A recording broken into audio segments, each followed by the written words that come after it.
এই যে বন্ধুরা রাতের খাবার নিয়ে চলে এলাম। এই যে ভাজা ডিম দিয়ে ঝোল করেছি আলু দিয়ে, এই যে বাঁধাকপির তরকারি।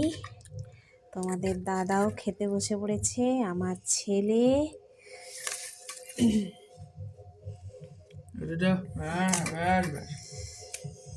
এবার রুটি দাও। দিচ্ছি দিচ্ছি দিচ্ছি। মেলা গেছিল? মেলা কি করতে যাবে তোর পাপা? কি মেলা? মেলা দেখলে না কি? রাতের খাবার বন্ধুরা, তোমরাও খাওয়া দাওয়া করো। যে আমরাও খাওয়া দাওয়া করছি, এই যে আমার ছেলেও খাচ্ছে। এদেশে পরিকল্পিতভাবে একটা বিশৃঙ্খলা তৈরি করার ষড়যন্ত্র যেন কেউ আছে, তা না হলে একের পরে এই ঘটনাগুলো কেন ঘটবে? ইসলামী বিশ্ববিদ্যালয়ের মতো জায়গায় যদি আর কি থাকতে পারে? ভাইরা আমার,